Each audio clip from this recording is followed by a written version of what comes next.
up, everybody? First off, I want to wish everybody a happy Thanksgiving. Hope you guys are having a good one. So far, I'm having pretty good. This is filmed, obviously, a couple days in advance of Thanksgiving, but I need to explain some stuff. I thought I'd do an update video.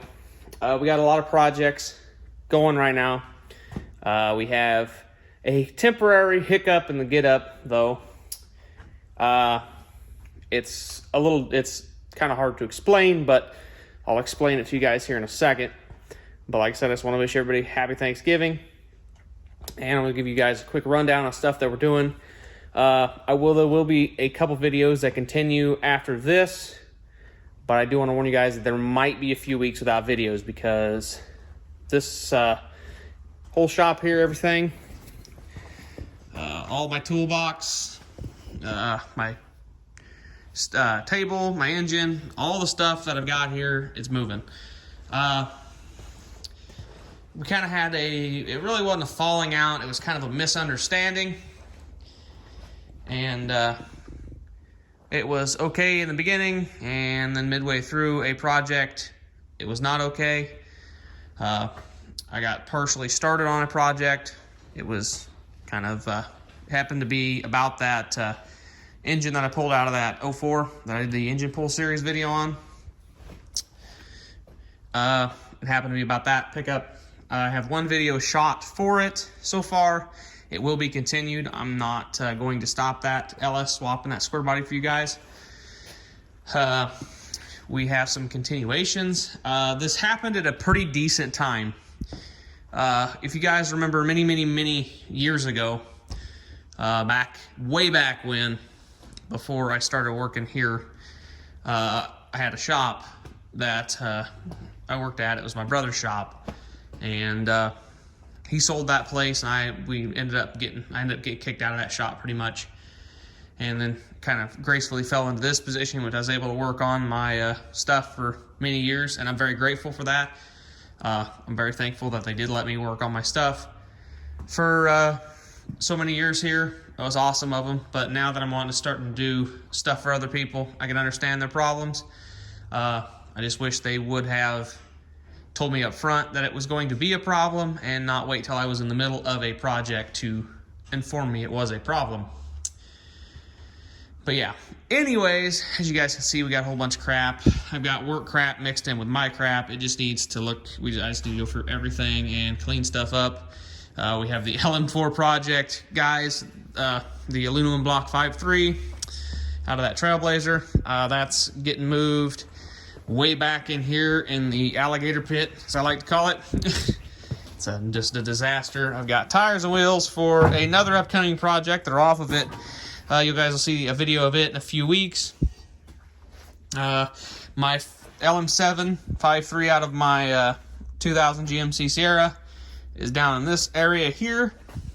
Just the bare rotating assembly, the short block. It's got the Brian Tooley Racing Stage 2 or Stage 3 truck cam in it.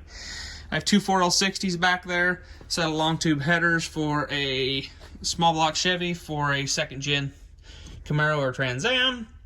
A 4L60 with a MP241 transfer case for a newer 586 and up square body. If you're going to do an LS swap from a 700R4 to 08, that would be a great setup there. Got random junk, a lot of stuff from the Trans Am project. I have a tore down 208 in a box down there. I have some parts to the Ram in here. Just a bunch of stuff that needs to go. Yeah. So what does that mean for me here? I am obviously taking my toolbox. I don't need this many tools here. I mean, I do need quite a selection of tools, but we'll probably end up building. I have a smaller Craftsman toolbox at my house that I will probably bring here, and that will suffice for most of the stuff I do here. I do work with some really nice guys here, be Kevin and Greg.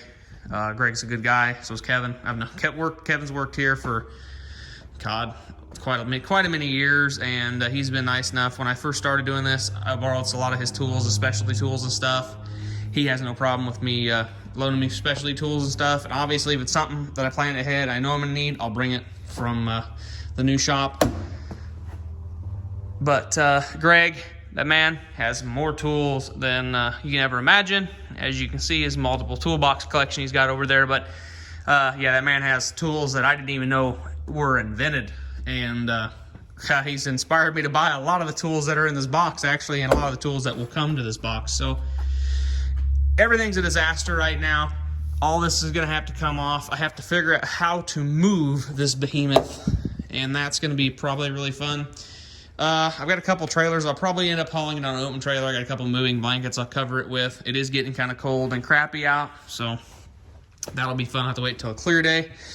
But I think I can pull it up from here, and this can float. I don't really want to have to empty this, and I don't really have to want to empty my bottom box.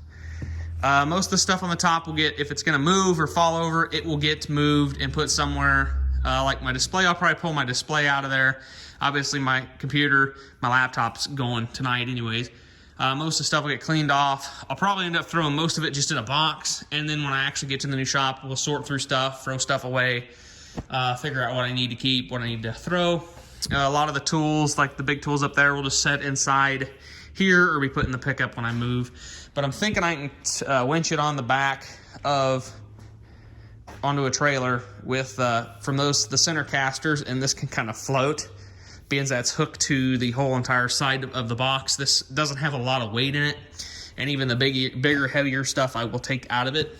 So when it loads, I should be able to pull it up that way, and then it should, obviously it will pull up from here and have to pick the center up a little bit. That's kind of what I'm a little bit scared of, but the box is built pretty solid, but it does have a lot of weight in it. But I do have a 4,500 pound winch at the back of my 83 that's partially hooked up. I can make it function enough to pull this up onto the truck. Anyways, let source a trailer of some sort. This will be going, a lot of that stuff, my toted stuff, it'll be thrown in the back of the truck and I'll just haul it. A lot of the heads and stuff for the LM7 will all be boxed up and they'll go too. Yeah, so it'll be an ordeal, but some of the stuff will stay here. That's not a problem. Some of the stuff, and I'll work through it slowly, declutter some of my crap on the way out anyways. But yeah, so I do have a couple videos coming up, and yeah, couple videos coming up after this one that I've already pre-recorded, and I got editing. My editing rig took a crash and just kind of, had some mechanical issues on it.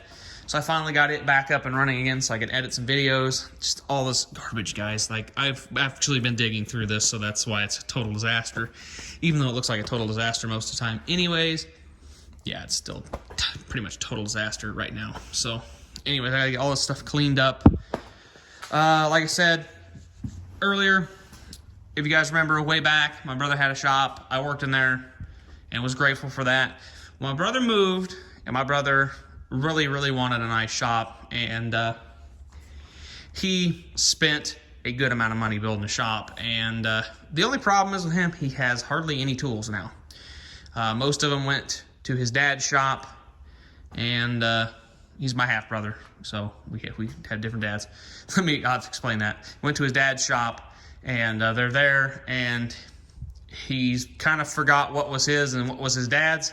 So he's kind of started anew. He used to have a service truck when he worked here. He worked here in the ag side and did stuff here and had a service truck. Well, he took a lot of the stuff out of the service truck, so he still got a lot of that stuff, but he sold some of it since then too because he didn't really need it. Well, now he built this shop to do stuff, and he don't have a lot of the tools, all the hand tools and stuff. So that's where this box comes in. So we're kind of going to collab there. He don't have a channel or anything, but you guys probably will see him on here a little bit, which will be kind of awesome. Very, very smart man. My brother, awesome guy, big role model to me. He's quite a bit older than me, which kind of made things kind of great because he was able to have a lot of this stuff. So his old shop was my education. So, I mean, anyways, I think it'll be fun doing some stuff there. I haven't talked to my brother much. We used to be really close, and I haven't talked to him very much in the last couple of years because I've been here doing my own thing, and I think it'll just be good enough, good just to, even if I cease to make videos, just working in a shop with him again will be really fun. So anyways, yeah, this will be a fun and exciting time moving all this stuff. I got to keep some of my stuff here. I'm going to keep some of my Milwaukee stuff. I'll probably keep my 18-volt impact, probably some of my cordless ratchets. I might end up buying some new cordless ratchets for this toolbox, to go in this toolbox at my brother's shop, and then keep these Warren one here, and some of the batteries and whatnot. But yeah, it's going to be a move, that's for sure. I've got a whole bunch of stuff that needs moved. It's crazy. It's amazing what you can accumulate in 7 years. I'd hate to be guys that had to move out of a shop and have been in a shop for, 15, 20 years. It'd be ridiculous, or even longer than that. I mean, you just have to close your eyes and throw a lot of stuff away. So it's a disaster. I've been picking through everything, cleaning everything up. It's just been a real fun job so far. So anyways, I've rambled on enough. So enjoy your Thanksgiving, guys. And we'll see what happens in the future. So catch you guys in the next video.